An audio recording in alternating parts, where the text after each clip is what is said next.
Minnesota has a severe shortage of affordable housing, and research finds 80% of older adults are either financially struggling now or are at risk for economic insecurity once they retire, according to national figures. But is there a way to combine these two issues to create a solution here in Minnesota? Republican Senator Karin Housley has an idea on how to do just that, and she joins us now. Senator, welcome to Senate Spotlight. Thanks so much for having me, Veronica. This is great. You're on the Housing and Homelessness Prevention Committee, and you're on the Jobs and Economic Development Committee. So your bill, Senate File 2085, makes total sense coming from you. It's the Minnesota Nice HomeShare pilot program, and that's been called like a sensible idea, and it's a very interesting concept. So talk me through it and how the idea came to you. Thank you. So first of all, when I came to the Senate back in 2013, my parents were going through that, moving out of my childhood home into an assisted living and then eventually memory care and nursing home. And I realized there was nobody here at the Capitol to be an advocate for our seniors.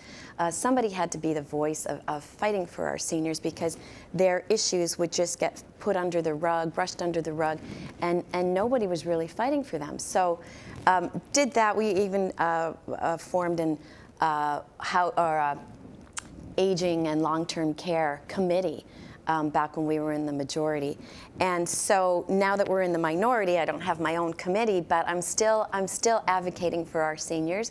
And so when Representative Natalie Zalesnikar, who worked in a long-term care facility for 30 years, brought this idea to me, I was like, I am so on that, I want to do that. And what it does is, if you're a senior, 55 and older, and you have a home, and you have extra bedrooms in your home, we can hook you up with a partner that will then find somebody, a senior, that could actually rent a room from you. So you can, it's like a win-win. This person gets financial help to pay for their home or their mortgage or extra bills, and the person looking for affordable housing could find a room in a home with another senior. And I think it's more than just a win-win. I might call it a win-win-win because there are benefits that extend outside of those financial ones, right? Absolutely. I was just telling my kids the other day, I always turn on my location so they all know where I am.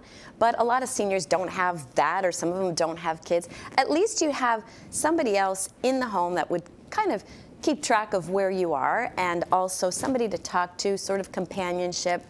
It's just the communication for seniors, instead of being isolated all alone.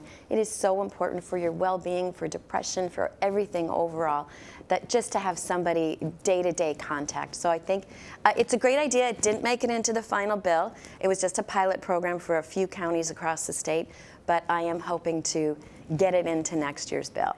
Yeah, that's what I was going to ask. Because it comes with a relatively small price tag, do you think there's a good chance it could move forward next session? I hope so. I know Chair Port really liked it too, and it was only $150,000. So I think with more time and more testifiers and more emails coming to our senators, that we can have it bubble to the top. Fantastic. Keeping seniors in their home was another focus for one of your bills, Senate File 3039, which aimed to appropriate money for the Minnesota Age in Place Network. So talk to me about the importance of work like that, its place in Minnesota specifically, and how it can benefit everyone, not just those seniors. And over the years, again, being a voice for seniors here at the Capitol, one of the things that I hear from seniors is they want to stay in their home as long as they can.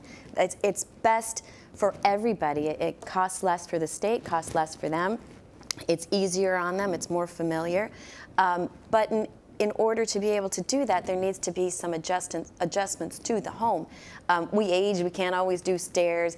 Bathroom situations get a little different. So what this would do is it would help modify the home for the person who is aging, whether that's putting a ramp in from the garage to get into the house or from the front steps, or in the bathroom putting grab bars, or even modifying the shower so you can have a handheld shower. So it is for grants to the Minnesota Housing Finance Agency to give to only up to $20,000 to modify a home so a senior could stay in their home longer. Sounds like a really nice program. You mentioned that Senator Port, really supported your previous bill, and your work in the Capital Investment Committee was called out specifically by the chair of the bipartisan work you've done. So, you're really reaching across the aisle, and in that case, particularly in relation to the bonding bill target. So talk me through that. What are the needs that $1.35 billion bonding bill could address? So the $1.35 billion hasn't been agreed upon yet. That is the Senate Democrat target. The governor's target is $700 million, and the House target is $700 million. So once the powers that be actually agree upon a number, whether that's 700 or 1.35 billion or something in between, then we can kind of figure out what fits into that. But it has been, Senator Pappas, Sandy Pappas, and I have gotten along really well, and we've had good conversations, and we've met once a week throughout session to see what our priorities are and what could fit into that. What we have said, though, all along is this can't be a fluff bill with special pet projects or nonprofits coming back year after year to get money. This needs to be, there are urgent situations in the state of Minnesota. Our roads and bridges, and every single district in the state has a water issue, whether it's PFAS or water treatment systems. Has to be the top priority for a bonding bill. The must-haves, not the nice-to-haves. I know, it's so hard when you have a community come to you and they say, we really want this park here, and I'm like, that would be a great addition, I get it, but there's just not the money for it, especially if it's a 700, even a 1.35. We have $6 billion in request, and there's just no way we can do that. And there's extra pressure this year to pass that bonding bill because it didn't happen last session. So what do you think the chances are of it happening before the end of the year? I'll just tell you right now, it's 100%. No, I'm just kidding. I hope, yeah, check that one off. Everybody gets their money. It's going to, last year was tough, and nobody wants any surprises at 5 minutes to midnight to go, here's the bonding bill. You can't do business like that. So we are having a committee hearing this week again, and we will continue to meet. It will be the last bill passed. We have to get an agreed upon budget and get that passed, and then we can do the bonding bill. I am very, very hopeful. And again, we have, it needs 2/3 majority. So that means we need 45 senators to vote for it. That would be 9 Republicans. So that's why it's always the last one to pass, because that's kind of your negotiation. You hate to use that as your negotiation, but our founders set it up that way, so the minority has one say, and this is it, the bonding bill. So, we could absolutely get it passed if, like I said, it's only what's really needed for the state of Minnesota. Senator, what would you call the other major pieces of legislation or work to come out of the Capital Investment Committee this session? We haven't passed anything. We've just had hearings. The Minnesota Zoo, they need a ton of money for their animal hospital. We've got one of the best zoos in the country, but our hospital really needs some help. We've got State Patrol that needs a new building, the BCA that needs a new building, and all of these cost so much money. All of our university buildings, they need HEPR, they need to be maintained, they need a ton of money. So but again, when you come down to the local projects, it's mostly those water, roads, bridges. Just the most important thing is what is going to keep people safe. So there's a lot of big projects, and it's amazing when people come, we need $60 million for this. Well, if we only have a $700 million bill, that's taking a big chunk. So what can they do with the money they get? Can they phase it? Can some of it be pushed out a little bit longer? So there's a lot of big things in there, and there's only so much money. Especially with and you've probably heard this a ton of times, especially from our side, but with a $6 billion deficit, when we had an $18 billion surplus and a $6 billion budget deficit, we're going to go back into the coffers to borrow. So it's kind of a tough sell for the public. What would you call your greatest piece of legislation or your achievement this session?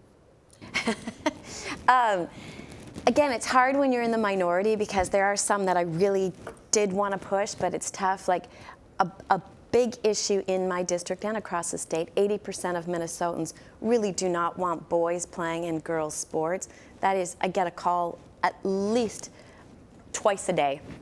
My daughter was playing lacrosse down in Mankato, and there was a boy on the other team. I'm pulling my daughter off the lacrosse team. It's just, that's something I really did want to push, but because I'm not in the majority, that wasn't going anywhere.